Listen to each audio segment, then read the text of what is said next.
घटना घटा ये तो सब एजुकेशन माफिया का देन है। जितना कोचिंग और बीपीएससी का सांठ-गांठ है, ये दो सब का सांठ-गांठ होता है। सब पैसे कमाने के इनकम स्टूडेंट को की बार के मतलब समझिए कि उसको कैरियर को समाप्त करने में अभी सबसे इम्पोर्टेंट है कि 80,000 स्टूडेंट साइबर के चलते जो फॉर्म फिलअप नहीं हुआ और डेट नहीं भर रहा, ये दोनों इम्पोर्टेंट है। नीतीश राज गया, अब अफसर कब्जा कर लिया और कुछ माफिया गुंडे और अफसर के सांठ-गांठ से बिहार चल रहा है।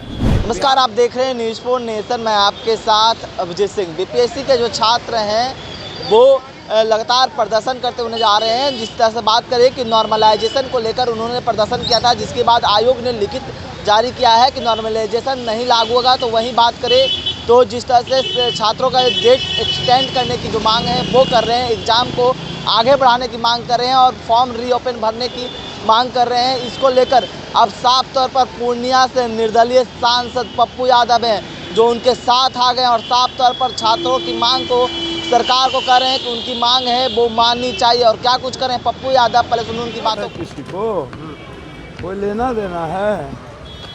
हाँ, अरे जहाँ मंदिर हो गया, भगवान हो गया, हिंदू मुसलमान हो गया, जात पात हो गया, सब हो गया। देश का जनता मरे हरे, किसान से क्या लेना देना। अभी CHFL का जो रिजल्ट है वो कंप्लीट घोटाला है। ये जो घटना घटा ये तो सब एजुकेशन माफिया का देन है। जितना कोचिंग और बीपीएससी का सांठ-गांठ है, ये दो सब का सांठ-गांठ होता है। सब पैसे कमाने के इनकम स्टूडेंट को की बार के मतलब समझिए कि उसको कैरियर को समाप्त करने में अभी सबसे इम्पोर्टेंट है कि 80,000 स्टूडेंट साइबर के चलते जो फॉर्म फिलअप नहीं हुआ और डेट नहीं भर रहा, ये दोनों इम्पोर्टेंट है। वो पहला तो इम्पोर्टेंट था ही नहीं क्योंकि वो मुद्दा नहीं था। उस मुद्दे में ये लोग बदमाशी कर रहा था। ये लोग सारे कोचिंग माफिया इस तरह की चीज़ें कर रहा है, ये तो बहुत गलत बात है। ये आप समझिए। तो ये चलाई गई उन लोगों पे भैया ये तो जुल्म है ना। आप क्या सोचिएगा, क्या पाइएगा? देखिए ये अफसर राज है यहाँ नीतीश राज नहीं है, यहाँ अफसर राज है। नीतीश राज गया, अब अफसर कब्जा कर लिया और कुछ माफिया गुंडे और अफसर के सांठ-गांठ से बिहार चल रहा है। बिहार का कोई मतलब ही अब नहीं है। और किसान पर कोई आज से जुल्म है भाई। नीति और नीयत दोनों खराब है इसकी। जब जनता आई, चुनाव आया तो आप उठा करके देखिए। जब चुनाव आया तो आपने समझौता कर लिया किसान से और आपने कहा इतने दिनों के अंदर हम MSP लागू कर देंगे। और किसान में पंजाब और हरियाणा के अलावे तो किसी को मतलब है ना। यूपी का कुछ पोर्शन, बिहार और यूपी, बंगाल, ये सब तो जात पात हिंदू मुसलमान में उलझा हुआ है। यहाँ के किसान को नहीं चाहिए MSP। बिहार का किसान कभी लड़ा है आप देखिए तो उठा करके। और कोई पार्टी बिहार के किसानों के हित में बात करता है तो सिर्फ पंजाब ही लड़ सकती है और हरियाणा। उसके बाद लड़ने की कुबंत बनर्जी ने कहा है जेल भेज दिया कांग्रेस के नेताओं से। गठबंधन नहीं चल रहा है तो हम लीड करने के लिए तैयार हैं। भैया हमको तो समझ में नहीं आ रहा है। ममता दीदी बड़ी लीडर हैं और सब उनका सम्मान करती हैं।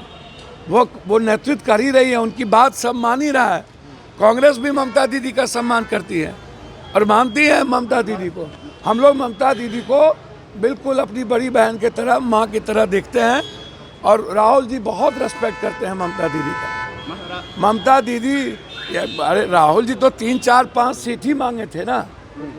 अरे गठबंधन मिल के चलता है। ममता दीदी को दिल बड़ा और मन बड़ा थोड़ा कर लेना चाहिए। ममता दीदी तो है ही हम लोग की लीडर। महाराष्ट्र में सर इंडिया गठबंधन से किनारा कर लिया है सपा ने। भैया देखिए ये हम प्रवक्ता तो है नहीं, लेकिन कुछ मुद्दे पर भिन्नता रहती है। सब एक हैं और अखिलेश जी बहुत सोबर पॉलिटिशियन है। वो कभी भी अब क्षेत्रीय स्तर पर उनका कुछ मामला होगा, लेकिन नेशनल स्तर पर अखिलेश जी कांग्रेस के लीडर्स के साथ लगातार चल रहे हैं। कुछ मुद्दे पर अलग अलग होते हैं, लेकिन महागठबंधन मेरे ख्याल से जितना मैं समझता हूँ, हम लोग सदन और सदन के बाहर बिल्कुल एनडीए का जो बिल्कुल हिटलरशाही है, उसकी जो संस्था को नहीं चलाना, एलओपी को गाली देना, एलओपी के बारे में बकवास करना। अब निशांत टाइप के वो ब्रोकर है, ब्रोकर गैमलर है, वो जो एमपी है, वो पैसा सब कुकर्म करता है, वो ब्लैकमेलर है, वो बड़े बड़े कैपिटलिस्ट को भी ब्लैकमेलिंग करता है, नेता को भी, इसलिए कभी मंत्री नहीं बना ना। नीतीश कुमार महिला संवाद यात्रा पर निकल रहे हैं। अब ठंडा में अभी रुके नीतीश जी, अभी ठंडा के बाद निकले। अभी ठंडा में नीतीश जी का तेजस्वी जी अब महिला की बात कर रहे हैं कि उनकी समस्या का समाधान करेंगे। अच्छा हमको बताइए ना कि 5 महीना जब चुनाव बचता है तो सब समाधान की बात करते हैं। अच्छा है, सब मिलके महिला का समाधान करे, और जो बिहार का यूथ है, बेरोजगारी है, पलायन है, अन्य जो मुद्दे हैं उस पर सब छोड़ दे, सब मिलके महिलाओं का करे, उसमें क्या है। तो आपने सुना पप्पू यादव किस तरह से कहते हुए जा रहे हैं कि जो डेट है उसे बढ़ाया जाए, क्योंकि छात्र है वो लगातार मांग कर रहे हैं, और नॉर्मलाइजेशन को लेकर जिस तरह से बात कर रहे हैं तो वो तो आयोग ने मांग एक्सटेंड करने की मांग कर रहे हैं, और जो 83,000 80,000 जो छात्र हैं वो फॉर्म नहीं भर पाए हैं तो री ओपन कर रहे हैं फॉर्म भरने का। तमाम खबरों में न्यूज़ के साथ नमस्कार।